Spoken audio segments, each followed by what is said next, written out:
मैं महामानव सिद्धार्थ तथागत गौतम बुद्ध के चरणों में श्रद्धा सुमन समर्पित करता हूं।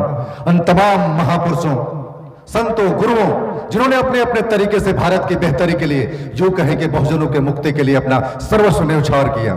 इस कड़ी में हम संत रैदास की जन्म जयंती मना रहे थे, उनके चरणों में भी श्रद्धा सुमन समर्पित करता हूं। मैं संत कबीर, संत तुकाराम, संत गाडगे सभी के प्रति शीश नवा करके अभिनंदन समर्पित करता हूं।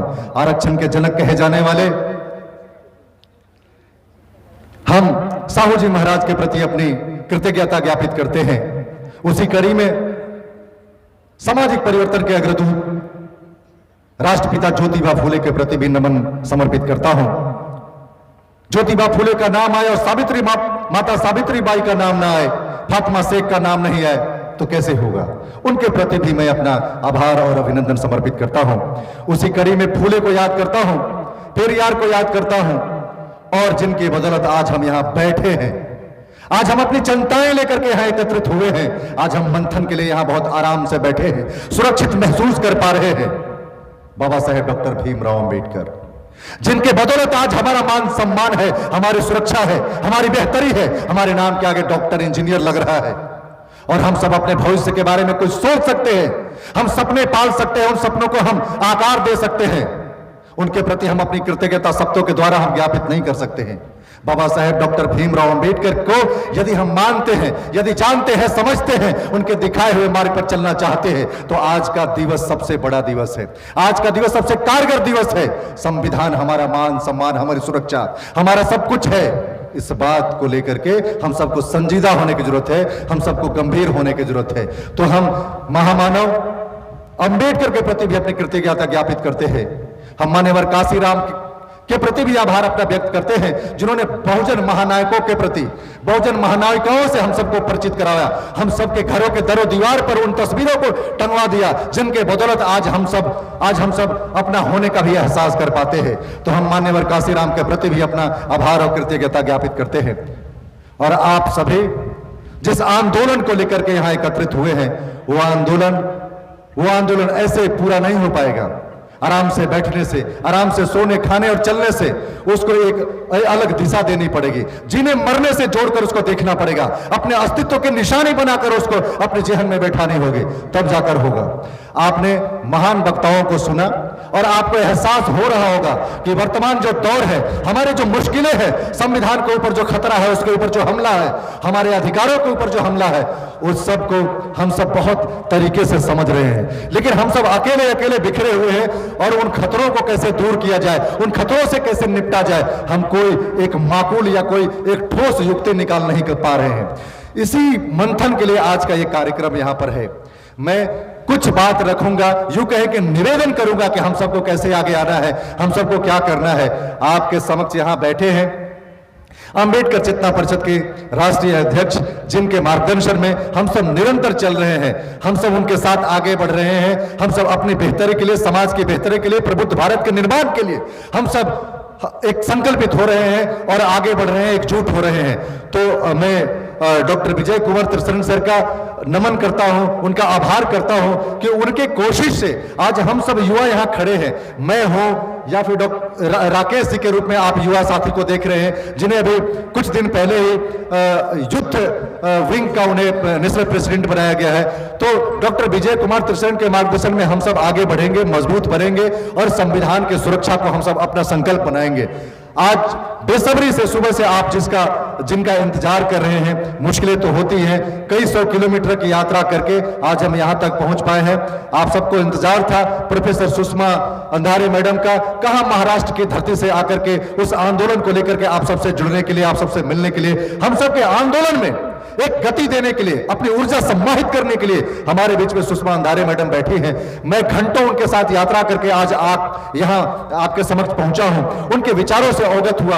आप सबसे निवेदन करता हूं कि एक एक मिनट के महत्व को समझते हुए अपने सांसें थाम करके, अपने सपनों को रोक करके आप सब उनको समझे और हम सब इस बात का एहसास कर पाए कि पूरी भारत की धरती, जम्मू कश्मीर से लेकर के कन्याकुमारी, ये आंदोलित हो रहा है, ये उद्वेलित हो रहा है। वो हमारे सपनों का भारत कैसे खड़ा हो, उसके लिए चिंतित है, इसके लिए प्रयासरत है, इसके लिए एकजुट हो रहा है। उनके विचारों से आपको पता चल पाएगा। अभी आप सरविंद बौद्ध सर को सुन रहे थे, दिल्ली से चल करके आए हैं। आपके बीच में मुनि भारती मैडम बैठे हैं, राकेश जी को आज सबने सुना। सबको सुनने का मतलब यही है, सबकी चिंताएं एक है कि भारत नेक कैसे बने, भारत हमारा कैसे बने, अंबेडकर का भारत कैसे बने, वो भारत जहां समता समानता और बंधुत्व स्थापित हो सके, सबको न्याय स्थापित हो सके। वो भारत कब बनेगा? वो भारत कब बनेगा जहां हम मेहनत करके अपने दम पर अपने साहस से हम अपने लिए आजादी छीन करके ले पाए। आज भी हम आजादी के लिए छटपटा रहे हैं, गरीबी से आजादी, भूखमरी से आजादी, बीमारी से आजादी, बेरोजगारी से आजादी। हम कहने को आजाद है हुए हैं 1947 में, लेकिन आज भी हमारी आजादी हमसे बहुत दूर है। उस आजादी को अपने मुट्ठी के दम पर छीन कर लाने की जरूरत है। लेकिन दोस्तों, कहानी बातों से नहीं बनती है। हम सब सिर्फ बात करेंगे तो कहानी नहीं बदलेगी, दिशा दशा नहीं बदलेगी। उस बात को समझना पड़ेगा। उसी आंदोलन को आज यहां बहुत तरीके से समझने के लिए, बहुत तरीके से समझ करके उसको जमीन पर उतारने के लिए हम सब यहां एकत्रित हुए हैं। मैं कोई बात ना कह करके बस आपसे अनुरोध विनय करना चाहता हूं, अनुनय करना चाहता हूं, आप सबसे साझा करना चाहता हूं कि हम सब निरंतर प्रयास कर रहे हैं। चाहे मैं बिहार में औरंगाबाद जिले में हूं, चाहे हमारे साथी गुमला में बैठे हुए हैं, लातेहार में बैठे हैं, पलामू जिला में बैठे हैं, गढ़वा खुद में बैठे हुए लोग हैं। मैं 4-5 वर्षों से निरंतर नियमित रूप से इस आंदोलन से जुड़ा हुआ हूं। कहीं कहीं पीड़ा भी होती है कि इस आंदोलन को जितनी मजबूती मिलना चाहिए युवा साथियों, वो मजबूती दिखाई नहीं पड़ता है। क्यों ऐसा है? एक सवाल है कि जब संविधान में सब कुछ निहित है तो उन अधिकारों को हम झपट क्यों लेते हैं? क्यों लगातार हम अपने अधिकारों को खो रहे हैं? क्यों ऐसा सुनने को मिलता है कि हमारा संविधान खतरे में है? कुछ तो वजह होगी। वजह कई जगहों पर साफ दिखता है। वो इसलिए दिखता है कि हम अपनी जवाबदेही दूसरे के कंधों पर डाल देते हैं। हमारे बदले कोई कर लेगा, हमारे बदले कोई लड़ लेगा, हमारी लड़ाई कोई लड़ लेगा। कैसे कोई लड़ लेगा? जब समस्याएं तुम्हारी है तो तुम्हारी लड़ाई कौन लड़ेगा? ये लड़ाई तुम्हारी है तो तुम्हारे बदले कौन लड़ेगा? तुम अपनी जवाबदेही दूसरे के कंधे पर क्यों डालना चाहते हो? मैं युवाओं से विशेष करके, युवतियों से विशेष करके जो कॉलेज में पढ़ रहे हैं, विद्यालय महाविद्यालय में पढ़ रहे हैं, उन सबसे पूछना चाहता हूं कि तुम अपनी लड़ाई दूसरे के ठेकेदारी पर कब तक जीना चाहते हो? और खास करके संविधान की रक्षा जैसे बड़े विषयों को दूसरे के कंधे पर कैसे टाल सकते हो? तुम अपने कंधे पर क्यों नहीं लेना चाहते हो? एक बड़ी वजह है कि हम अपनी लड़ाई को दूसरे के भरोसे जीतना चाहते हैं, दूसरे के हाथों में देना चाहते हैं, और फिर हम अपनी हार देखते हैं, अपनी कमजोरी देखते हैं, अपनी विफलता देख रहे हैं। आप अपनी सफलता चाहते हो, आप अपने सपनों को चाहते हो कि जिंदा हो, जमीन पर उठते, आप अपने संविधान को चाहते हो कि उसकी सुरक्षा हो और वो आपके घर, आंगन, पुस्तकालय सभी जगहों पर उतर करके आए, तो उस लड़ाई को अपनी लड़ाई बनानी पड़ेगी। साथियों, मैं जानता हूं मुश्किलें बहुत है, बहुत कठिन मार्ग है, लेकिन कुछ भी कठिन नहीं है यदि हम ठान ले तो। कहते हैं ना कि आसमान में भी सुराग बन सकता है यदि तबीयत से एक पत्थर तो उछालो यारो। तबीयत से एक पत्थर उछालोगे तो आसमान में भी सुराग बन सकती है। ये तो संविधान की सुरक्षा की बात है, जिसके अवतरित होने से हमें मनुष्य होने का एहसास होता है, हमें आदमी होने का एहसास होता है, हमारे सपनों को पंख मिलते हैं। उस संविधान से हम कैसे ऐसे मुंह मोड़ सकते हैं? उसकी सुरक्षा को लेकर के कितने हम हल्के कैसे हो सकते हैं? मित्रों, संविधान की प्रतियां जलाई जाती हैं संसद के समक्ष, फिर भी हम आंदोलित और उद्वेलित नहीं होते हैं, आराम से बैठे रहते हैं। हम ऐसे कैसे हो सकते हैं? इसी बात का एहसास दिलाने के लिए मैं आप सबसे आह्वान करता हूं कि कहने के लिए बड़ा से बड़ा विषय बहुत छोटा हो सकता है और छोटी बात भी बहुत बड़ी हो सकती है, आग को आर पार करने के लिए, जगाने के लिए पर्याप्त हो सकती है। मैं थोड़े में बस इतना कहना चाहता हूं कि आज हम जो आराम से बैठे हैं, आज हम जो अपनी बहु बेटियों की सुरक्षा देखते हैं, सुरक्षा महसूस करते हैं, आज हम अपनी बहु बेटियों के अधिकार महसूस करते हैं, आज हम हिमा दास पैदा कर पा रहे हैं, आज हम प्रतिभा पाटिल देख पा रहे हैं, आज हम टीना ढाबी देख पा रहे हैं, आज हम मोनू भारती देख पा रहे हैं, आज हम सुषमा अंधारे देख पा रहे हैं। ये सिर्फ संविधान के दम पर हो रहा है। आज हमारी बहनें जो यहां बैठी हुई हैं, उनको देख पा रहे हैं, उनको सुरक्षित देख पा रहे हैं, ये हमारे संविधान के दम पर है। संविधान सिर्फ कानून का दस्तावेज नहीं है, ये हमारी जिंदगी है, ये हमारी हिफाजत है। यही बात समझाने के लिए मैं यहां पर उपस्थित हुआ हूं। कहने के लिए बहुत सारी बातें हैं। भारत तो संप्रभुता में मिला ही, भारत तो मजबूत बना ही, भारत तो सक्षम बना ही। हम सब सक्षम हैं संविधान के दम पर, इस बात का एहसास होना बहुत जरूरी है। ये हम कब समझ पाएंगे? हम कब समझ पाएंगे? और ये ऐसे नहीं समझ पाएंगे, हमको एक उद्देश्य के लिए लगना पड़ेगा। यदि किसी मैदान में बड़ा चट्टान रख दे हम और सभी चारों तरफ से लोग उसको धक्का देना शुरू करेंगे, चट्टान वहीं का वहीं रहेगा। हम में से ज्यादा लोग यही कर रहे हैं। हम अपने घरों में, अपने समाज में, अपने देश में जो बड़ी समस्या है उसको चट्टान की तरह मैदान में रख दिया है और चारों तरफ से लोग उसको धक्का दे रहे हैं, कोई दिशा नहीं मिल पा रही है। एक छोटी सी बात समझनी है कि चट्टान को हिलाना है, उसको रास्ते पर दौड़ाना है, तो सभी लोग को एक तरफ आने पड़ेंगे और एक तरफ से जोर लगाना पड़ेगा, चट्टान को गति मिलेगी और आसमान तक पहुंच जाएगा। हम एक छोटी सी बात कैसे नहीं समझ पा रहे हैं? इस चट्टान से उदाहरण लो, हम सब जो बिखरे हुए हैं, जो धक्का लगा रहे हैं, सब एक तरफ क्यों नहीं आ पाते हैं? क्या दिक्कत है? मुझे मालूम है इनहिलेशन ऑफ कास्ट नहीं हो पा रहा है, जाति का विनाश नहीं हो पा रहा है। बाबा साहेब के किताब को पढ़कर के अपने जेहन में क्यों नहीं उतार पा रहे हैं? संत रैदास को भी हम पढ़ रहे थे, संत रैदास के जन्म जयंती पर हम सभी जगह जा रहे थे, और जाति जाति में जाति है, जाति जाति में जाति है, जस के तन के पात रहतास मनुष्य न जुड़ सके जब तक जाति न जात। खूब इस माला को जप रहे हैं, इस मंत्र को पढ़ रहे हैं, खूब इसको याद कर रहे हैं, लेकिन आज मैं देखता हूं कि जातिगत विषमताएं ऐसी है जो बहुत दुखी कर देती है। एक घर में, एक समाज में, एक प्रदेश में, सभी जगहों पर जातिगत विषमता ऐसी है कि हम एक दूसरे को देखना नहीं चाहते हैं। मुझे गलानी होती है इस बात को महसूस करते हुए, लेकिन बोलना पड़ेगा, क्योंकि मैं नेता नहीं हूं, मैं आपको खुश करने नहीं आया हूं, और मैं कोई प्रवचन करता नहीं हूं कि यहां से प्रवचन देकर के जाऊंगा। आप अपने दिल पर ईमानदारी से हाथ रख करके अपने से पूछना कि क्या दुसाद को चमार को देख करके खुशी होती है? क्या एक कुम्हार को कोरी को देख के खुशी होती है? क्या एक धोबी को देख करके चमार को खुशी होती है? यदि जिस दिन ये खुशी होना शुरू हो जाए तो समझ लेना कि जाति का विनाश प्रारंभ हो रहा है, उसी दिन से इनहिलेशन ऑफ कास्ट शुरू हो रहा है। लेकिन ऐसा नहीं होता है। 2 दिन पहले की घटना है, हमारे रविदास भाई संत रविदास की जयंती मना रहे थे, पासवान भाई उसका विरोध कर रहे थे। मन में इतनी पीड़ा होती है, उस पीड़ा को लेकर कैसे रात दिन जीता हूं, इसी बात का एहसास दिलाने के लिए आपको आया हूं।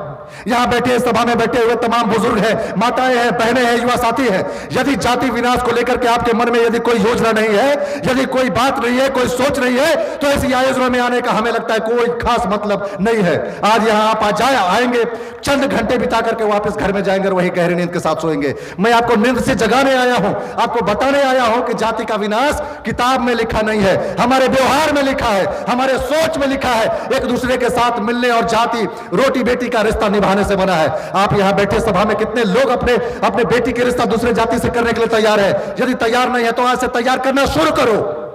जिस दिन शुरू करोगे उस दिन जाति का विनाश होगा। जाति का विनाश होगा तो सभी एक तरफ आएंगे। जब एक तरफ से धक्का लगाएंगे तो संविधान की सुरक्षा भी होगी और हम प्रबुद्ध भारत का निर्माण भी कर पाएंगे। यही छोटी छोटी बातों का एहसास कराने के लिए युवा साथियों में यहां पर एकत्रित हुआ हूं। हम सभी एक हैं, हम सभी को नेक बनना है, हम सभी को एकजुट बनना है, हम सभी को प्रबुद्ध भारत का हिस्सा बनना है। इस प्रबुद्ध भारत के निर्माण की जवाबदेही हमारी है। इस जवाबदेही को दूसरे पर मत टालो, अपने कंधे पर लेना सीखो। मुझे प्रसन्नता हो रही है कि सुदूर इलाके में डंडई चलते चलते चलते 15 किलोमीटर और 15 किलोमीटर और 15 किलोमीटर खत्म ही नहीं हो रहा था, लेकिन मन में एक उम्मीद थी, विश्वास था कि ये 15 किलोमीटर खत्म होगा, जहां हमारे लोग बैठे हैं वहां हम पहुंचेंगे और उनसे हम जुड़ेंगे और ये जुड़ाव बहुत दूर तक जाएगा, आसमान को गुंजित करेगा। साथियों, मैं 3-4 वर्षों से अम्बेडकर चिंता परिषद के राष्ट्रीय अधिवेशन के माध्यम से आप सबसे जुड़ रहा हूं। हमारी चिंता बस इतनी है कि जातिगत विषमता खत्म हो, संविधान जो खतरे में है वो हमारी मजबूती से सुरक्षित महसूस कर सके। हम सब अपने सपनों को अपने कंधे पर लेकर के चले। हम सब अम्बेडकर चिंता परिषद जैसी जो संस्था है इसको अपना समझे, इसका विस्तार करें, इसके उद्देश्यों को अपना सपना बना करके ले। हम सब आगे बढ़े। 2-3 बातें ही हैं इसको उड़ान देने के लिए, गति देने के लिए, मजबूती देने के लिए। झोला पुस्तकालय तो है ही। सामूहिक कार्यक्रम जो है उसको अपने जीवन से जोड़ करके देखे, अपने अस्तित्व से देख करके देखे। इसको महज एक कार्यक्रम के रूप में नहीं देखे कि मैं आज जा रहा हूं, भाषण सुनूंगा, घर वापस लौटूंगा और ज्यादा से ज्यादा होगा तो फूले पेरियार से संबंधित एक आध किताबें लेकर के आऊंगा और उसको ताके पर रख दूंगा। ये आंदोलन नहीं है, ये हमारा मकसद नहीं है। किताबें तो हम इसलिए लेकर के आते हैं कि किताबें आप तक पहुंच सके, लेकिन वो किताबों से पहुंची हुई बातें आप तक कहां आपको लेकर के जाए, हम उसके बदौलत क्या कुछ खड़ा करें, क्या कुछ हम बदल सके। ये उद्देश्य है हमारे साथियों, हमारे अभिभावक, हमारी माताएं बहनें। उस उद्देश्य को समझ जाएं, चाहे इनको सुन करके समझ जाए, चाहे किताबें पढ़ करके समझ जाए, चाहे झोला पुस्तकालय को अपने सीने से लगा करके समझ जाए, बस समझ जाओ और समझाना ही हमारा उद्देश्य है। जितना जल्दी समझ जाओ हमारी समस्या का समाधान जल्दी होगा। हमारा संविधान खतरे में है, जो बाहर आएगा संविधान की सुरक्षा होगी, क्योंकि संविधान की सुरक्षा हमारी सुरक्षा है, हमारी बहु बेटियों की अस्मिता से जुड़ा हुआ है संविधान की सुरक्षा। मैं बहुत ज्यादा नहीं कहना चाहता हूं, बस इतना कहना चाहता हूं कि ये लड़ाई हम सबकी लड़ाई है, ये हमारी लड़ाई है, ये हमारा सपना है, ये हमारे उद्देश्यों से जुड़ा है, ये हमारे अस्मिता से जुड़ा है, ये हमारे अस्तित्व से जुड़ा है। ये संविधान ये महज किताब नहीं है, ये जहान है हमारा, ये जिंदगी है हमारी, ये सब कुछ है हमारा, ये अम्बेडकर है हमारा, उनका सपना है ये।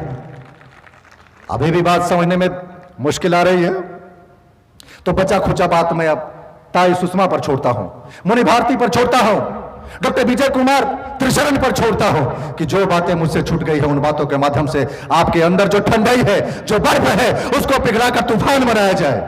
कहते हैं ना कि चिरागों की हिफाजत करते करते हवा का रुख बदलना आ गया, चिरागों की हिफाजत करते करते हवा का रुख बदलना आ गया, और कहां तक आग बरसाएगा सूरज, हमें शोलों पे चलना आ गया, शोलों पे चलना आ गया।